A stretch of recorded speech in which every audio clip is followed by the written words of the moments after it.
하나님이 이 내 소년에게 지식을 얻게 하시며 모든 학문과 재주에 명철하게 하신 후에 다니엘은 또 모든 이상과 공조를 깨달아 알더라. 아멘. 할렐루야. 주님의 세밀하신 손길을 기대하는 복된 주일입니다. 오늘 이 시간에도 우리 안에 뜨겁게 임재하신 성령님을 모셔드리는 귀한 시간 되시기를 주님의 이름으로 축원드립니다. 이 시간 하나님께서 저와 여러분에게 주시는 말씀은 다니엘서 1장 8절에서 17절의 말씀을 중심으로 굽히지 않는 신앙의 자세, 굽히지 않는 신앙의 자세, 이런 제목으로 은혜의 말씀을 나누고자 원합니다. 인도의 히말리아 일대의 개조라고 불리우는 아주 꽁지가 긴 새가 있었습니다. 이 개조는 자신의 꼬리가 언제나 자랑스러웠어요.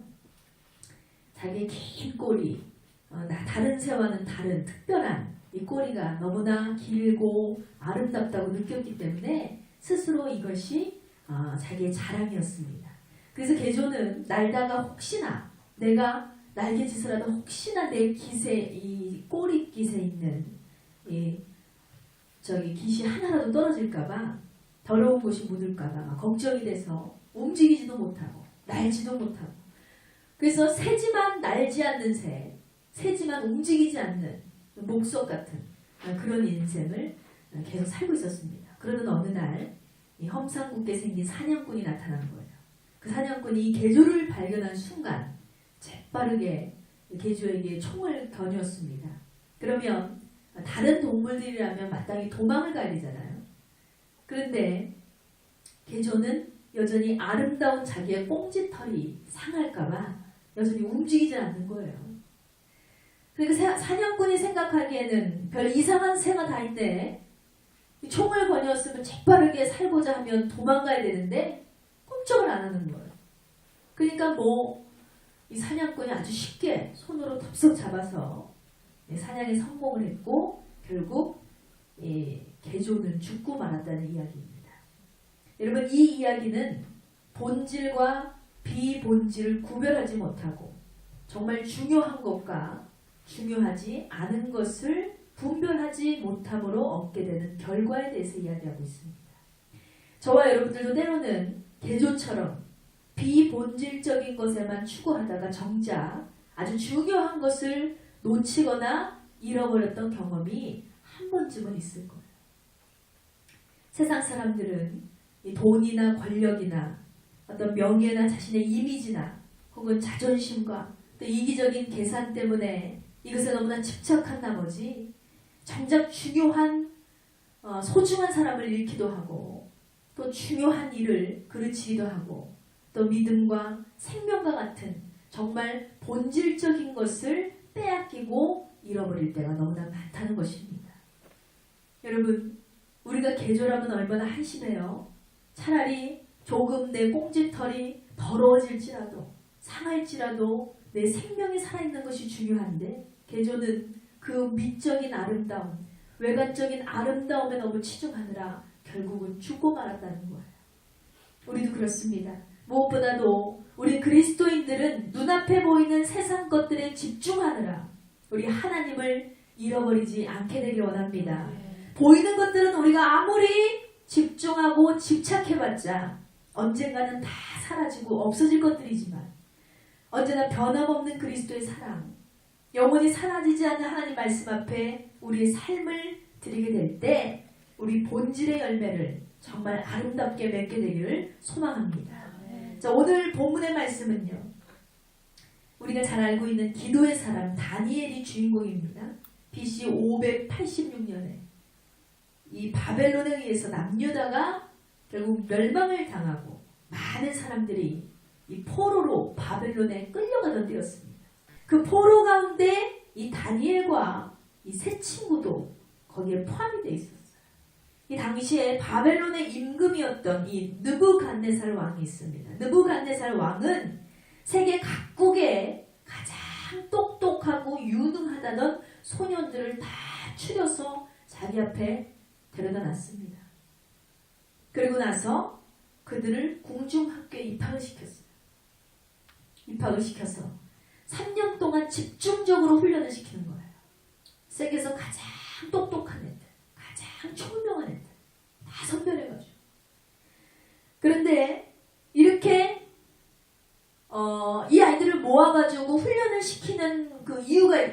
뭐가 있었냐? 목적이 뭐였냐? 왕은 다른 목적이 없었어요. 이 아이들을 훈련시켜서 나를 잘 받들어 섬기게 하고 오직 나에게만 충성하는 아주 충성스러운 종으로 만들겠다. 이것이 왕의 목적이었습니다. 그래서 자기가 먹는, 왕만 먹을 수 있는 진미와 포도주, 이 온갖 특혜를 다 이 소년들에게 제공을 했어요. 그리고 오직 그 목적을 향해서 이들이 열심히 훈련을 받아서 나를 잘 보필할 수 있는, 나를 잘 대우할 수 있는 그런 충성된 일꾼을 만들고자 하는 게 이 왕의 목적이었어요. 그런데 다니엘은요, 그렇게 해서 끌려온 아이였어요. 그렇게 해서 끌려왔어요. 다니엘은 아주 똑똑한 아이였습니다. 아주 영리한 아이였어요. 그러니 이 왕에게 선별되어서 이가 할 수 있는 일은 어차피 포로의 인생이에요. 종의 인생이에요. 왕이 시키는 대로 궁중학교에서 열심히 훈련을 받아서 오직 왕을 위해서, 오직 나라를 위해서만 열심히 충성된 일을 하는 것. 이가 선택할 수 있는 것이 아니라 종되었기 때문에 그렇게 살아갈 수밖에 없었다는 거예요. 그런데 다니엘은 자기 안의 뜻을 정합니다. 왕의 진미와 포도주로 나를 더럽히지 않겠다. 결단한 거예요. 말 그대로 이 왕의 진미와 포도주를 즐겨 받게 되면 그 시로부터 나는 오직 왕 느부갓네살 왕에게만 충성을 다하겠습니다. 라는 고백이 돼버리는 거예요. 그러니까 일종의 뭐예요? 계약이에요. 계약. 이 사람이 마음의 뜻을 정하고 이를 거부했던 이유는 다니엘은 믿음의 사람이었다는 거예요. 하나님을 아는 사람이었고 하나님을 믿는 사람이었고 하나님만을 충성할 것을, 하나님께만을 집중할 것을 마음에 소원했기 때문에 그는 이 세상 왕에게 굽히느라 하나님을 저버릴 수 없다. 이 신앙의 절개를 지키기 위해서 세상의 부귀와 또 능력과 모든 명예가 올 수 있을 그 과정을 불토와 같이 버리고 과감하게 결단하는 그런 신앙을 보여주고 있다는 것입니다. 대단한 사람이에요. 여러분, 우리는 이 다니엘과 세 친구에 대해서 많은 이 설교를 들었습니다. 그런데 여러 차례 설교를 들었기 때문에 우리는 다니엘의 이야기를 잘 알고 있지만, 그러나 오늘 이 시간 우리가 신앙과 결단 그리고 굽히지 않는 이 믿음을 다시 하나님께서 생각하게 하시는 거예요. 바로 이 다니엘이 이 신앙의 확고한 결단이 저와 여러분에게도 있게 되길 원합니다. 다니엘을 축복하신 하나님, 그의 걸음을 선한 길로 인도하신 하나님께서 오늘 이 말씀 가운데 서게 될 우리의 삶도 책임져 주시고 놀랍도록 축복해 주실 줄 믿습니다. 그러므로 오늘도 우리가 신앙의 지조를 가지고 이 죄악된 세상 속에서 오직 믿음으로 승리하며 하나님의 은혜와 축복을 내리게 되기를 주님의 이름으로 축원드립니다.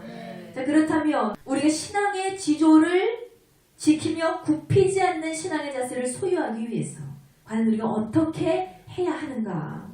깨닫게 하시는 첫 번째 메시지는 마음의 중심을 세우라입니다. 다 같이 선포합니다. 마음의 중심을 세워라. 아멘. 자, 본문 다니엘서 1장 8절의 말씀을 봅니다. 1장 8절의 말씀. 다니엘은 뜻을 정하여 왕의 진미와 그의 마시는 포도주로 자기를 더럽히지 아니하니라 하고 자기를 더럽히지 않게 하기를 환관장에게 구하니 있습니다. 자, 다니엘이 뜻을 정하였다. 다니엘이 뜻을 정하였다 라고 나와있죠. 이것은 바로 마음의 중심을 세웠다는 거예요. 그의 마음에 확고한 결단이 세워졌다라는 것을 의미하고 있습니다. 여러분, 다니엘의 위대한 삶은요, 바로 여기서부터 시작이 됐다는 거예요. 다니엘은 정말 일생 동안 하나님의 수많은 은혜와 축복을 얻고 누리고 살아간 사람들 중에 한 사람이에요.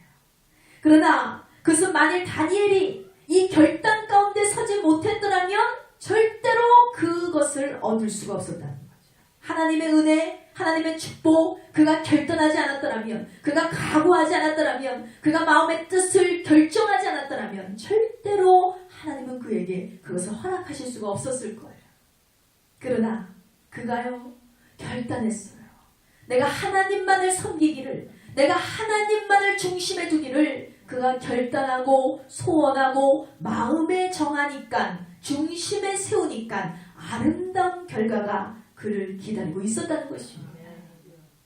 여러분, 뜻이 있는 곳에 길이 있다라는 말이 있습니다. 내가 반드시 응답을 얻으리라는 그 뜻, 여러분 안에 중심으로 세워져야 할 줄 믿습니다. 뜻이 없으면 길도 없는 거예요. 내가 반드시 천국 가고 말겠다라는 우리의 확고한 결단과 중심이 있어야지 믿음이 흔들리지 않는 거예요.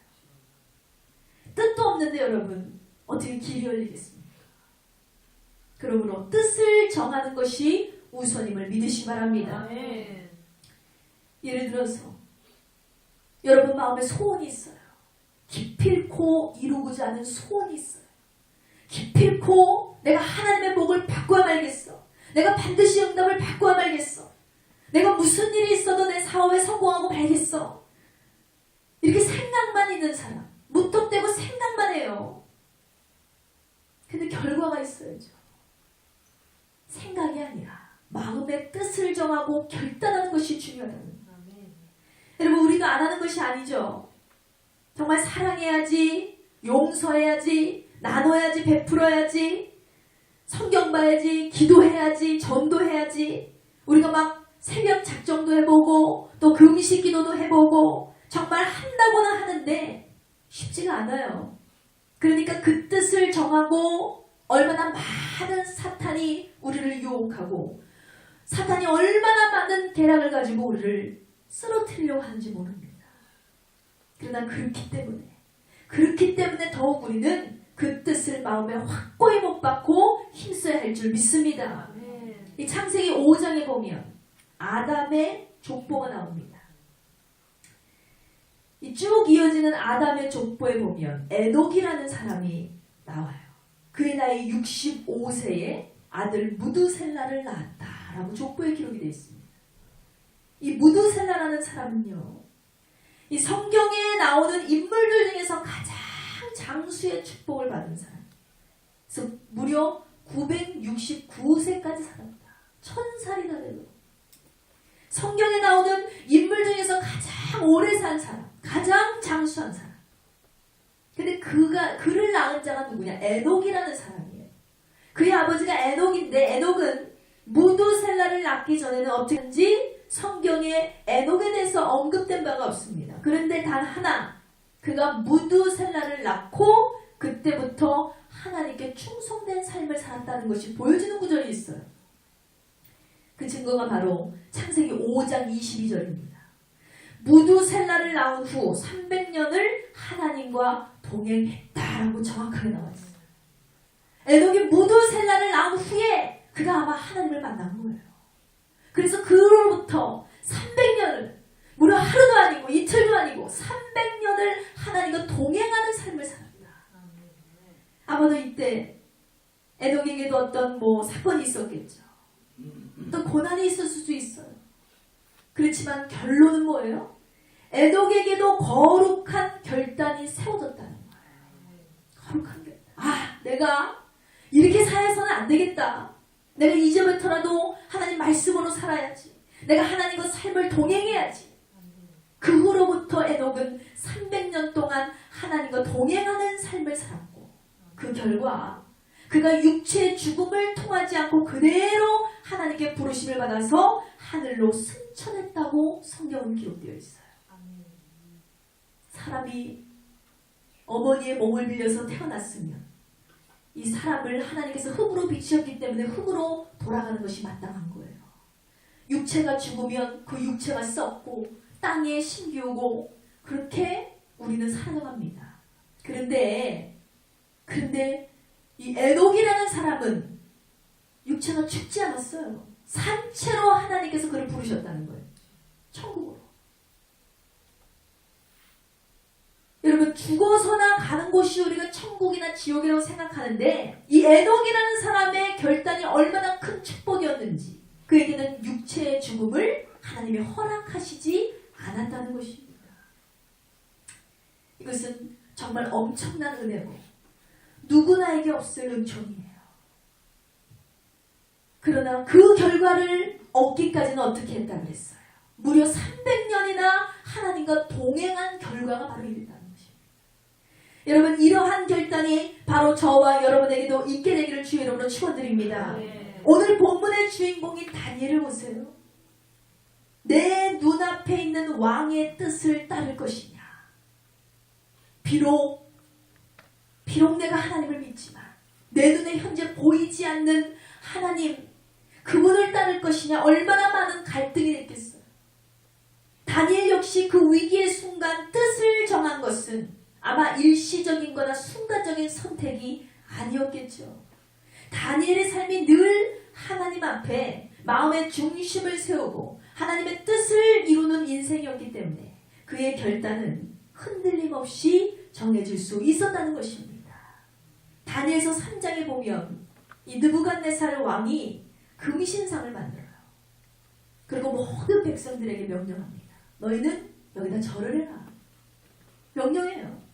이때 다니엘과 세 친구는 신앙의 지조를 지켜서 그것을 거부하고 왕의 명령을 거부했다는 이유만으로 풀무불에 던져지게 되지만 결국 이들이 어떻게 됐어요? 머리털 하나도 상하지 않고 하나님께서 그곳에서 건져주셨다. 결국 하나님의 보호하심으로 살아남고 오히려 더 왕으로부터 높임을 받게 되는 영광을 이 세 친구와 다니엘이 경험하게 되었다는 것입니다. 여러분 그들이 도전한 것은요 다른 게 아니에요. 죽음을 눈앞에 둔 생명의 싸움이었어요. 단순히 이게 상처를 받고 조금 돈이 없어지고 어떤 희생의 결과가 아니라 이들의 결단은 뭘 의미합니까?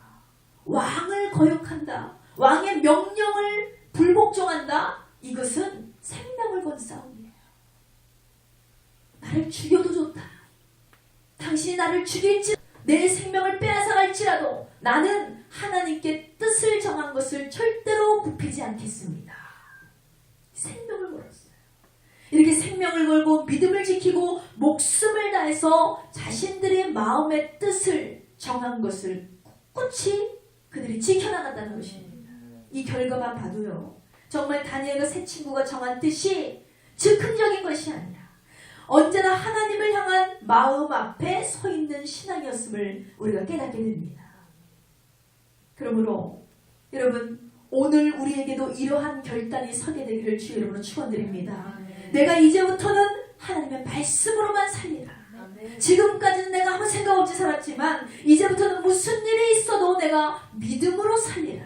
기도에 힘쓰리라. 말씀을 꼭 읽어야지. 세상 것은 내 생각을 빼앗기지 말아야지. 먹고 마시는 것 때문에 내가 신앙을 저버리지 말아야지. 버릴 것은 버리고 끊을 것은 끊고 포기할 것은 포기하고 내가 오직 주의 뜻만 따르며 살리라. 할렐루야. 네. 이런 결단이 저와 여러분에게 서게 되길 원합니다. 네. 결단할 때 결단. 그리고 그 결단을 여러분 신앙에 옮겨야지 결단이 되는 거예요. 마음으로만 백날 청난 우리가 마음 먹으면 뭐예요? 그것을 실행해야지. 실천해야지. 그러면 오늘 이 예배가 여러분의 결단으로 하여금 여러분의 실천으로 하여금 오늘 이 예배가 여러분 안에 일생의 축복을 가져다주는 엄청난 전환점이 되기를 주의 이름으로 축원드립니다. 아멘. 자, 말씀을 통해서 깨닫게 되는 두 번째 메시지는 굽히지 않는 철통 같은 심지를 가져라입니다. 다 같이 선포합니다. 굽히지 않는 철통 같은 심지를 가져라. 아멘. 자, 본문 다니엘서 1장 8절을 다시 봅니다. 1장 8절 다니엘은 뜻을 정하여 왕의 진미와 그의 마시는 포도주로 자기를 더럽히지 아니하리라 하고 자기를 더럽히지 않게 하기를 환관자에게 구하니 했어요. 우리가 뜻을 정하고 마음의 중심을 세우는 것은 대단히 중요한 일입니다. 그러나 그것보다 더 중요한 것은요. 그 세운 뜻을 절대로 굽히지 않는 것. 한마디로 포기하지 않는 것을 얘기하는 거예요. 아무리 내가 확고하고 바르게 뜻을 정했다고 할지라도 작심삼일이 되어버리면 아무런 의미가 없다는 거예요. 어떠한 형편에서도 그 뜻을 굽히지 않고 지켜나가는 것이 더 중요한 줄로 믿습니다. 12절에서 13절 보세요. 12절에서 13절입니다. 청하오니 당신의 종들을 열흘 동안 시험하여 채식을 주어 먹게 하고 물을 주어 마시게 한 후에 당신 앞에 우리의 얼굴과 왕의 진미를 먹는 소년들의 얼굴을 비교하여 보아서 보이는 대로 종들에게 처분하소서라고 했습니다. 자, 여러분 다니엘이요 얼마나 지혜로운 믿음의 사람인지 보세요. 황관장에게 찾아갔어요. 황관장에게. 우리는 왕이 주는 진미와 포도주를 마실 수가 없습니다. 우리는 절대로 그 앞에 굴복할 수가 없어요. 라고 얘기했는데 이 황관장이 그 말을 들어주지 않는 거예요. 그러니까 어떻게 했어요? 에이 뭐 할 수 없지 뭐. 내가 이렇게까지 얘기했으면 하나님도 아시겠지 내 믿음을. 근데 뭐 안 되니 어떡해? 라고 포기한 게 아니에요. 이렇게 쉽게 포기한 것이 아니라 다니엘은 뜻을 굽히지 않았다라고 했어요. 자신은 믿음의 뜻을 굽히지 않습니다. 그리고 이 감독자에게 찾아가서 하는 말이 결국은 하나님 주시는 지혜를 따라서 하는 말이 우리를 좀 시험해보세요.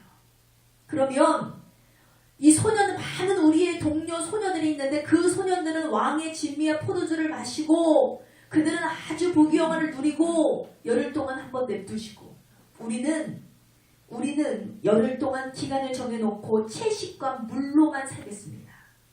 채식과 물로만 살게.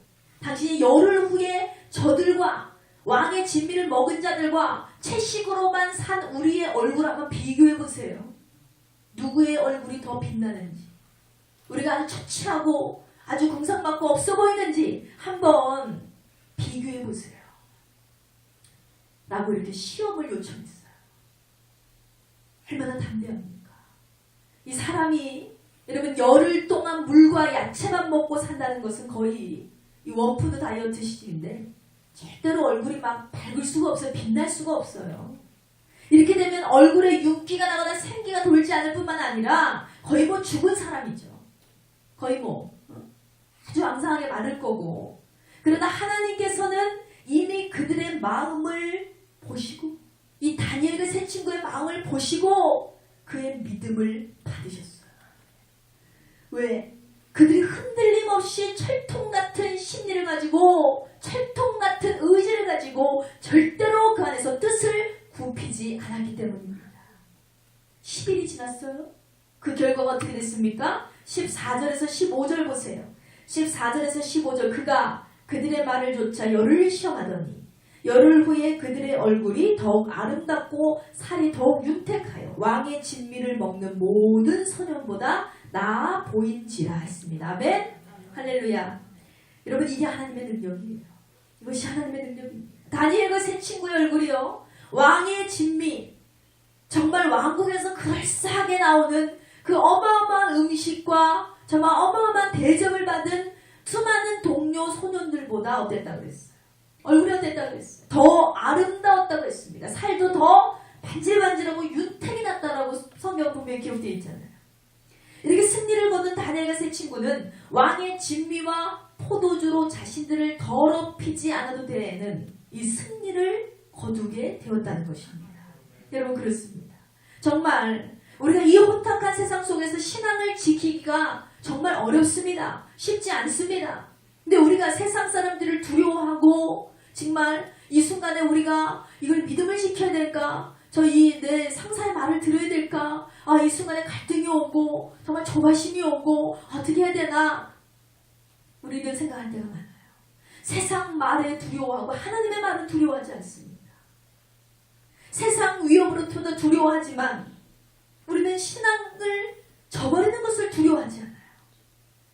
우리가 세상 앞에서는 얼마나 많은 근심, 걱정, 염려를 하면서 나를 통해서 역사하신 하나님의 능력을 의지하지 않습니다. 그러나 이들을 보세요. 이들의 믿음이 결코 쉬웠던 것이 아니죠. 목숨을 걸고 믿음을 지켰습니다. 그리고 쉬어만 했어요. 근데 얘네들의 얼굴이 잿빛으로 변했더라면, 얘네들의 몰골이 아주 그냥 볼품없이 변했더라면 이거는 말 다 한 거예요. 왕의 명령도 어겼는데 열흘날 시간을 줬더니 여전히 얘네들이 장난이 아니에요. 그 자리에서 죽이는 거죠. 그런데 그 결단, 믿음의 결단, 마음의 결단, 하나님을 향한 오직 그 믿음, 그것을 보셨기 때문에 하나님께서는 무슨 고기 먹은 애들보다, 왕의 진미를 먹은 그 호화스러운 아이들보다 훨씬 더 윤택하게 이들을 세워주셨음을 여러분 기억하시기 바랍니다. 이 금식을 하면 이렇게 되잖아요.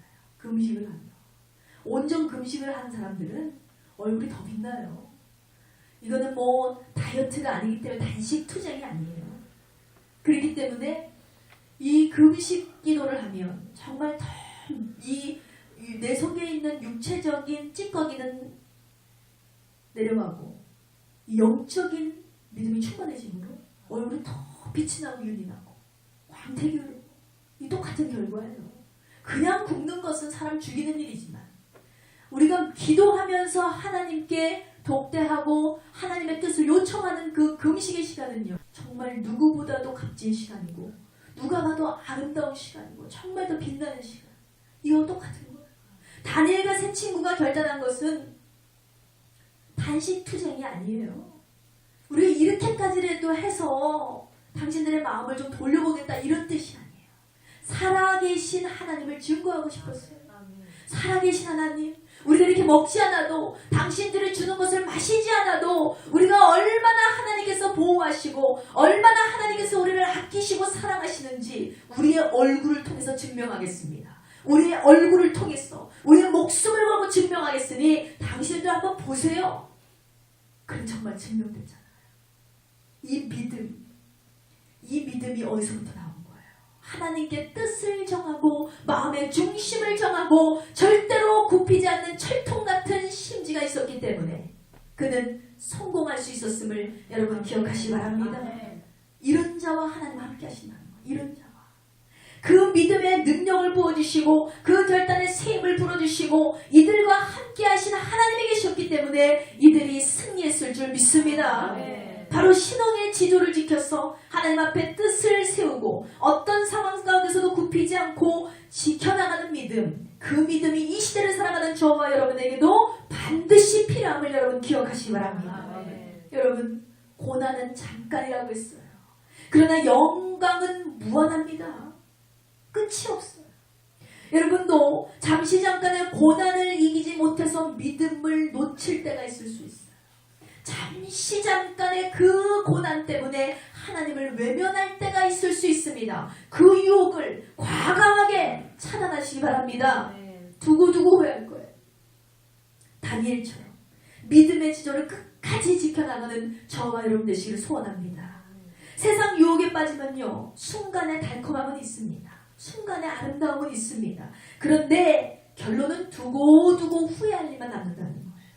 그러나 뜻을 지키기 위해서, 하나님의 마음을 사기 위해서 우리가 순간의 고난과 어려움은 있을지라도 마음에 정한 중심의 뜻을 굽히지 않으면 하나님께서 우리에게 명예도 주시고 꿈도 주시고 자유도 주시고 축복도 주시고 은혜도 주시는 분임을 여러분 기억하시기 바랍니다. 그러므로 우리 모두는 성도의 명예와 그리스도의 정체성을 끝까지 지키고 믿음에 승리하는 삶을 살아가기를 주님의 이름으로 축원드립니다. 자, 마지막 세 번째로 하나님께서 깨닫게 하시는 메시지는 지조 있는 신앙은 하나님의 마음을 얻는다입니다. 다 같이 선포합니다. 지조 있는 신앙은 하나님의 마음을 얻는다. 아멘. 자, 다니엘서 1장 9절의 말씀을 봅니다. 1장 9절, 하나님이 다니엘로 환관장에게 은혜와 긍휼을 얻게 하신지라 했습니다. 아멘. 하나님께서 다니엘이 환관장으로부터 은혜와 긍휼을 얻게 하셨다라고 했어요. 즉 환관장을 도구 삼으시고 다니엘을 도우셨다라는 의미입니다. 그럼 다니엘의 결심이 무엇이었습니까? 내가 왕의 진미와 포도주로 나를 더럽히지 않겠습니다. 하나님 외의 것들을 섬기지 않겠습니다. 내가 세상 것들로 인해서 하나님을 외면하지 않겠습니다. 라는 그 결단이죠. 그런데 이것이 우리 믿음의 사람들이 듣기에는 믿음 굉장하네. 믿음 엄청 좋네. 이 아름다운 고백이지만 세상 사람들 입장에서 보면 이거만큼 한심한 게 없어요. 사실은 이보다 무례하고 세상적인 관점으로 볼 때 건방진 말이 없다는 거예요. 왜냐? 자기 몸은 깨끗한데 왕의 진미와 포도주는 더럽기 때문에 내가 그것을 마시고 먹음으로 내가 더럽혀질 수 없다. 이런 뜻이잖아요. 게다가 다니엘은 지금 포로의 신분이에요. 자기가 뭐 당당하게 어떤 것을 요구하거나 자기의 의견을 내세울 수 있는 그런 신분이 아니라는 거예요. 잡혀왔어요. 종노릇하며 왕의 지시대로만 순복해도 모자란 인생이었다는 거예요. 절대 자유인이 아니에요. 그런 다니엘이 지금 죽어 마땅한 말을 하고 있는 거예요. 감히 내가 절대로 나 같은 사람은 절대로 왕의 진미와 포도주로 나를 더럽힐 수 없습니다. 그러니 이거를 왕이 들었을 때는 어떻게 했어요? 아주 건방지고 교만하고 그런 사람이죠. 그러니까 다니엘은 자신의 교만함이나 자랑이나 우월함으로 자기를 높이기 위해서 한 말이 아니에요. 그렇다고 왕을 무시하기 위해서 한 발언도 아니었습니다. 그의 마음의 중심이 내가 절대로 하나님을 바라보는 이 마음, 이 믿음을 빼앗기지 않겠어. 누구도 그가 왕이라고 할지라도 내가 하나님의 사람이라면 그것으로 세상 것으로 나를 더럽혀서 안 된다라는 오직 하나님의 관점으로 그는 선포한 것입니다. 이런 다니엘의 마음을 확인하신 하나님의 마음이 어떠셨을까요? 감동이죠. 말 그대로 감동이에요. 흔들리지 않는 신앙, 지켜가는 신앙, 다부진 그의 각오가 바로 하나님의 마음을 열기 시작했다는 거예요. 그러자 하나님께서 그에게 은혜를 베풀어 주시니까 환관장은 이런 말을 들었어도 그 자리에서 다니엘의 목을 칠 수 있었습니다. 감히 네가 그런 말을 해, 건방진 말을 해, 교만한 말을 해, 할 수 있었어요. 그런데 환관장의 마음을 하나님께서 강팍하게 만들지 않으셨다는 거예요. 그 말을 듣고도 그 자리에서 벌을 주지 않을 뿐만 아니라 오히려 다니엘에게 동정적으로 말을 했어요. 오히려 다니엘의 요청을 들어주지 못하는 이유에 대해서 막 구구절절 설명을 하고 있는 거예요. 네 뜻은 그런 건 알겠는데 내가 왜 그것을 못 들어주고 내 입장이 그렇고 어쩌고 이 입장이 바뀌어버렸어요. 가불이 바뀌어버렸어요. 오히려 다니엘에게 구구절절 그것을 내가 들어주지 못함을 미안하다는 것을 설명하고 있습니다. 이 어떻게 이럴 수가 있어요? 내가 너의 뜻을, 너의 요청을 들어주지 못해서 미안해. 내가 너의 요청을 알겠는데 내 마음도 좀 이해해줘. 내 지금 입장도 좀 이해해달라는 식으로 얘기하고 있어요. 이 어떻게 가능해요? 10절에 보세요. 10절 환관장이 다니엘에게 이르되 내가 내 주 왕을 두려워하노라. 그가 너희의 먹을 것과 너희의 마실 것을 지정하셨은즉 너희 얼굴이 초췌하여 이 동무 소년들만 못할 것을 그러보시게 할 것이 무엇이냐. 그렇게 되면 너희 까닭에 내 머리가 왕 앞에 위태하게 되리라 하니라 했습니다. 오히려 막 이가 바들바들 떨고 있어요. 두려워하는 거예요. 두려워해요. 만약에 왕이 이것을 명령했는데 만약에 너희가 그것을 왕의 명령대로 따르지 않으면 내 목숨이 위태하다. 너희로 하여금 나도 죽을 수 있어. 너희가 만약에 얼굴이 초췌해지면 어떡하지? 그러면 어떡하지? 그럼 나도 죽을 건데. 이렇게 오히려 다니엘에게 자기를 동정해달라고 그렇게 요구를 하고 있는 거예요. 여러분, 어떻게 이런 일이 있을 수 있어요? 벌을 해야 될 사람이 오히려 다니엘에게 이해를 구하고 있다. 정말 이해할 수 없는 일들. 어떻게 이 일이 가능합니까? 여러분, 이렇게 상식적으로 이해할 수 없는 일을 행하시는 분이 바로 우리가 믿는 여호와 하나님을 믿으시기 바랍니다. 이 모든 것이 하나님의 은혜를 베풀어 주셨기 때문에 그의 마음을 강팍해 하지 않으시고 오히려 하나님께서는 환관자에게 그를 이해하게 하시고 동정하게 하시고 이렇게 하셨다는 거예요. 17절 말씀을 보세요. 17절 말씀에 보면 하나님이 이 소년에게 지식을 얻게 하시며 모든 학문과 제주에 명철하게 하신 외에 다니엘은 또 모든 이상과 몽조를 깨달아 알더라 했습니다. 이 네 명의 소년 다니엘과 세 친구 4명의 소년에게 하나님께서 부어주신 축복을 보세요. 여러분, 다니엘과 세 친구는요 이렇게 이 궁중학교 3년을 무사히 기간을 마쳤습니다. 근데 이 다니엘과 세 친구는요, 다른 어떤 소년들보다 뛰어났다고 했어요. 뛰어났어요. 그 일이 어떻게 가능해요? 다니엘과 세 친구가 열심히 공부해서 그럴까요? 그들의 머리가 뛰어나서 그럴까요? 아닙니다. 그 이유는 오직 한 가지. 하나님이 그렇게 축복을 해주셨다는 거예요. 신앙의 절개를 지키기 위해서 그들에게 마음의 중심을 정하고 그 뜻을 굽히지 않았더니 다니엘과 세 친구들을 하나님께서 축복하여 주셔서 그들을 어느 누구보다 더 뛰어나게, 어느 누구보다 더 위대하게, 어느 누구보다 더 아름답고 빛나도록 그들을 높여주셨다는 사실을 여러분 기억하시기 바랍니다. 다니엘이 고난을 당할 때 하나님이 뒷짐을 지고 계셨을까? 다니엘이 고난을 만났을 때 하나님이 그를 그냥 버려두셨을까요? 그렇지 않습니다. 하나님께서는 그와 함께 하시며 지켜주시고 그의 걸음을 선한 길로 인도하시고 그 고통 가운데 함께 하신 하나님을 여러분 믿으시기 바랍니다.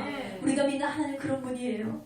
여러분이 고난을 만날 때 그냥 내버려 두시는 분이 아니라 그 고난과 함께 하십니다. 그러나 그 고난을 견디기만 하면, 그 고난을 이기기만 하면, 우리가 믿음을 저버리지만 않는다면 하나님은 반드시 세상이 주는 명예와 세상이 주는 부귀영화와 세상이 주는 그 아름다움과 즐거움보다 훨씬 더 위대하게 여러분을 세워나가심을 여러분 기억하시기 바랍니다. 말씀의 결론을 맺습니다. 여러분, 오늘날 우리는 이 바벨론 문화의 시대를 살고 있습니다. 바벨론 문화의 시대를 살고 있다. 이건 무슨 말이에요? 죄의 종된 세대를 우리가 살아가고 있는 거예요. 그만큼 죄악의 포로가 아주 엄청난 죄악의 물결들이 지금 우리 믿는 자들을 미혹하고 믿지 않는 영혼들은 완전히 사라져가고 있어요. 이런 세상 가운데 많은 사람들이 세상의 중심에 서서 세상의 관점으로 살아가고 있습니다. 그런데 그들은 세상에 온몸과 정성을 다해 살아가는지 몰라도 그러나 우리는 달라야 돼요. 우리는 하나님의 군사, 하나님의 부르심을 입은 거룩한 성도란 사실을 여러분 기억하시기 바랍니다. 이러할 때일수록 우리가 다니엘을 기억하면서 하나님의 말씀을 우리의 마음속에 떠올려서 이 같은 죄악의 유혹을 이길 수 있어야 될 줄 믿습니다. 믿음을 저버리라는 죄악의 유혹, 하나님을 외면하는 죄악의 유혹, 하나님보다 세상을 사랑하는 죄악의 유혹, 하나님보다 먼저 된 것을 앞서가라는 죄악의 유혹, 하나님보다 더 아름답고 꿀같고 달콤한 것들을 따라가는 그 유혹, 그것을 과감하게 여러분 차단하시기 바랍니다. 여러분에게도 계획과 목표가 있을 수 있어요. 그러나 생각해봐야 될 것은 과연 그 계획과 목표는 누구를 위한 것이냐는 거예요. 누구를 위한 것이냐? 하나님과 또 교회를 위한 것이냐? 아니면 여러분의 신앙을 위한 것이냐? 아니라면 그것이 나의 개인의 목표와 미래를 위한 것이냐? 그것이 욕심으로 되지 않게 되기를 원합니다. 그것이 죄악의 한 걸음이 되지 않게 되기를 원합니다. 그러므로 이 다니엘과 세 친구와 같이 우리가 하나님 앞에 뜻을 세우고 신앙의 지조를 지켜나가고 다니엘이 정한 뜻이 바로 우리의 뜻이 될 때 하나님께서 어떻게 역사하시는지 여러분 지켜보세요. 지켜보시는 바로 이 굳건한 다니엘의 결단이 우리의 결단이 되기를 주의 이름으로 소망합니다. 또한 다니엘의 실천이 우리의 실천이 되기를 소망합니다. 여러분 마음의 뜻을 정하셨으면 실천하셔야 돼요. 움직이셔야 됩니다. 그리고 우리가 뜻을 굽히지 않기 위해서 바른 신앙의 자세를 소유하는 것이 중요한데 바른 신앙의 자세를 취할 때 하나님께서 다니엘에게 베풀어 주셨던 은혜와 긍휼을 우리에게도 베풀어 주시며 다니엘에게 축복하셨던 그 승리의 계가를 우리에게도 허락하실 줄을 주의 이름으로 축원드립니다.